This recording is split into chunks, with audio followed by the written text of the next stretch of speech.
I will yield back to whatever time remains. I think we're just checked for the floor. Do you want to just finish for 2 minutes? I'll yield for.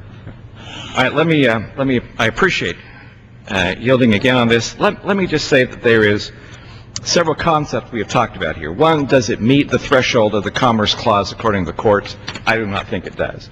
You have also mentioned several other concepts that just because Congress says this is a necessary and proper act doesn't necessarily mean it's a necessary and proper act.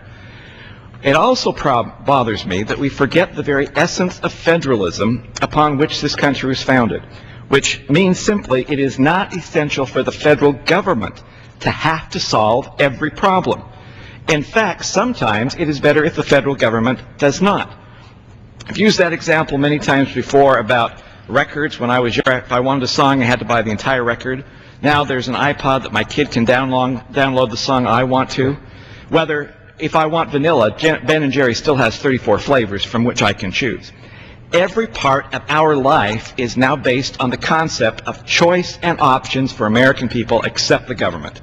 The federal government is still the last bastion of one-size-fits-all-ism, where we tell people what they ought to be doing rather than allowing them to have choices and options. And I say this because some people said, well, if we don't do this, we have nothing. That's not true. States are moving forward. My state already has implemented a process that gives people 66 options based on the demographics of my state. And everything we are doing in Utah is stop dead.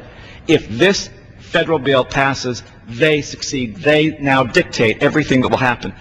States are different. Massachusetts has a program they seem to like. It would not work in Utah. Demographics of Utah would not allow our program to be successful in Massachusetts. But that's why there is the brilliance of federalism, so there can be 50 different innovative ideas, and people have the chance to experiment and try and prove and find something that works for their particular area. And in a nutshell, that's a very brief problem.